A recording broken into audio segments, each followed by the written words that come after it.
చూస్ country delight, live better. ఇప్పుడే country delight app ని download చేసుకోండి. అమ్మ, నిన్న 3 రోజుల క్రితం మొహమ్మద్ మీ అబ్బాయిని పోలీసు అదుపులో తీసుకున్నారు కదా, ఎందుకు? ఏమన్నా పోలీసులు చెప్పారా మీకు? మాకేం చెప్పలేదు సార్, మాకు తెలియదు. అందులో మా పిల్లడు ఇంటికి రాలేదు అని అంతే. ఎందుకు రాలేదు అని మేము పరేషాన్ అవుతాను అంతే తప్ప మాకేమి తెలియదు. మీ అబ్బాయి పాకిస్తాన్ ఉగ్రవాదులతో ఫోన్లో వీడియో కాల్ చాటింగ్ చేస్తున్నాడని చెప్పి ఉన్న సమాచారం ఉంటూ ఈరోజు మీ అబ్బాయిని పోలీసులు అదుపు తీసుకున్నారు. మీ ఇంట్లో ఎప్పుడైనా మాట్లాడేది కానీ మీరు ఎప్పుడైనా చూసారా? ఎప్పుడైనా అనుమానం వచ్చిందా మీకు? వినలేదు, చూడలేదు, అట్లా చెప్పిండేది అనుమానమే. ఇప్పుడు రాలే మాట. మా పిల్లలు ఎట్లా వాడతారు ఇప్పుడు కూడా మా మీద అంతే నమ్మకం. ఇప్పుడు పోలీసులకు 16 సిమ్కాలు అది దేవుని అడుగుతారు. ఇంకేమో ఏంది చిక్కలేదు అని ఫోన్లో వాళ్ళే ఎవరికో చెప్తా ఉంటారు పోలీసులు. మా ఇంట్లో అంతా ఎతికి ఏంది లేదు అని చెప్తారు. అంత విన్నా అది దొరికినామని అది ఏం చెప్తున్నారు ఏమో మాకైతే తెలియదు. మా ఇంట్లో ఏమీ దొరకలేదు. మీ అబ్బాయి ఏం పని చేస్తాడు? హోటల్లో వంట చేస్తాడు. 24 hours ఎక్కువ వీడియో కాల్ మాట్లాడుతుంటాడు. లేదు, హోటల్లో పని చేస్తాడు. మస్జిద్ చుట్టాలు ఎప్పుడైనా వస్తే ఇంటికి వచ్చేమంటారు అంతే. మనం మస్జిద్కి పోతాడు అంత తప్ప ఎక్కడికో చూసారా వీడియో కాల్? ఉన్నాయి. పోలీసులు ఎందుకు అదుపులో తీసుకున్నారు? మీరు పోలీసులు అడిగారా ఇంటికి వచ్చాడు? అడిగినాము. ఏం కాలేదమ్మా, మేము అనుమానంతో ఇంకొరికి వచ్చినాము, ఏం కాలేదు, పిల్లలు పంపిస్తాను అన్నారు. ఏంటి దొరకలేదు కదా, మీ పిల్లలకి మళ్ళీ పంపిస్తాను అన్నారు అంతే. ఎన్ని రోజులు మీ అబ్బాయి పోలీసులు అదుపులో తీసుకొని? ఇప్పుడు మంగళవారము 8 గంటలకు పోయినాడు. ఇప్పుడు 5 గంటలకు టైంకు ఆదాతా హోటల్ చేస్తాను ఆదాతా బాగా చేస్తాను. హోటల్ నుంచి 2 టైంకి ఇంటికి వచ్చేస్తాడు.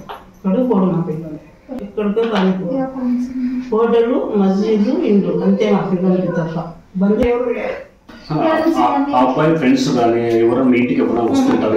పోండి ఫ్రెండ్ నాకు పోండి అయినారు, ఎవరు రాలేదు.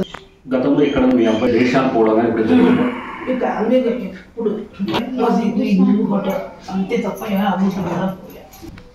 పెళ్ళి ఎక్కడెక్కడ కూడా పోవడం మా పిల్లలు. సమాచారంతోనే మీ అబ్బాయి వీడియో కాల్స్ మాట్లాడుతున్నారని పోలీసులు అంటే అది వాళ్ళకి దేవుడికి తెలుసు, వాళ్ళకి తెలిసినైనా మా ఇంట్లో ఏమో అట్లా ఏమి మేము చూడలే. మా పిల్లలు ఉంటుంది. మా పిల్లడు నుంచే వస్తాడు, కూర్చుంటాడు, కాఫీ తాగుతాడు, మసీదు అలా అయితే పోతాడు. పిల్లలతో మాట్లాడిపోతాడు. మసీదు పోయి మళ్ళీ రాత్రి వస్తాడు, అనుకుంటాడు. తెల్లదే మళ్ళీ హోటల్కి పోతాడు.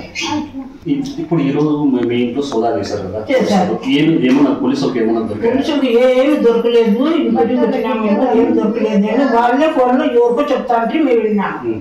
ఏం దొరకలేదు లేమ్మా, ఈ పిల్లలకి మేము విడిచిపెడతాము అని చెప్పిపోయారు. 16 సిమ్కాలు తీసుకున్నాడు, వాడుతున్నాడు అమ్మా చెప్పలే. ఆ మాట చెప్పలే. ఏం లేదులేమ్మా, కొడుకోడు, నేను భయపడద్దు, మీ పిల్లలకి పంపిస్తాను. ఇంకొకరికి వచ్చినా మేము అంతే అని చెప్పినారు మాకు. మీకు ఎంతమంది అబ్బాయిలు అమ్మాయిలు? 2 అబ్బాయిలా? పెద్ద కొడుకు. ఈ దూర్ మహమ్మద్కి ఎంతమంది పిల్లలు? 4 పిల్లలు. బాగా ఎందుకు 3 నెలల క్రితమే వదిలిపెట్టింది? ఇంత ఫోన్లో మాట్లాడుతుంటాను వదిలిపెట్టింది అని వాస్తవేనా? వాస్తవే. పిల్లలు ఎక్కడికి పడుతుంటారు, ఆడవాళ్ళు మాట్లాడు అని అనుమానంతో ఇంటికి కట్టాను. ఇటుకి రావాలని నా కొడుకు. నేనైతే ఇటుకి రాను అని పెన్నాం. అది పెండింగ్ లో పాపంగా రాలే, ఆడే ఉన్నది. ఇంటి రెడీ అయినాక పిలుచుకొని వస్తామని ఇంటి ఉంటాడు.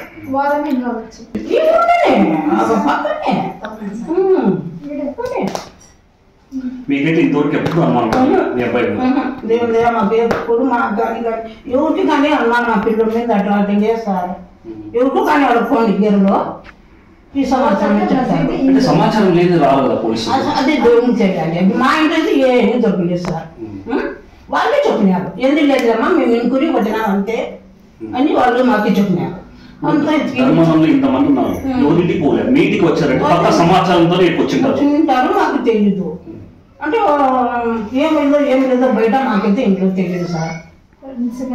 మీ అబ్బాయి మీతో ఎట్లా ఉంటాడు? కదలికలు ఎట్లా ఉంటాయి? బాగా మీతో మాట్లాడుతుంటాడా? ఒంటరిగా ఉంటాడా? ఎట్లా?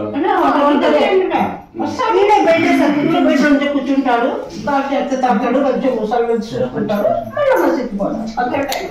తింటాడు. అమ్మ మీరు ఏం పని చేస్తారు? మీరు బీడీ పని చేస్తాను సార్. బీడీ చేస్తారు. ఎన్నేళ్ళు చేయబట్టింది? చిన్నప్పటి నుంచి మాకు ఇదే పని. మీ అబ్బాయి ఇద్దరు ఫోటోలో కూలి పని చేస్తారు. మరి ఎలా ఉంది ఇప్పుడు? మీ ఇంటి దగ్గర ఇంతమంది పోలీసులు వస్తున్నారు. వస్తున్నారు, మాకైతే ఏమీ తెలీదు. మా పిల్లలు ఎట్లా వాళ్ళు కాదని నేను నమ్ముతున్నాను. ఎప్పుడు నాకు ఎట్లాంటి ఉద్దేశం రాలే. మా పిల్లలు కూడా ఎట్లాంటి లేదు. బయట ఏమో మాకైతే తెలియదు. కాదంటే ఎంక్వైరీ చేసుకోండి మా పిల్లల మీద. వాళ్ళు ఎవరన్నా ఏం చెప్తే అది మీరు ఎంక్వైరీ చేసుకోండి అంతే. మీకైతే ఇంతవరకు అనుమానం లేదు.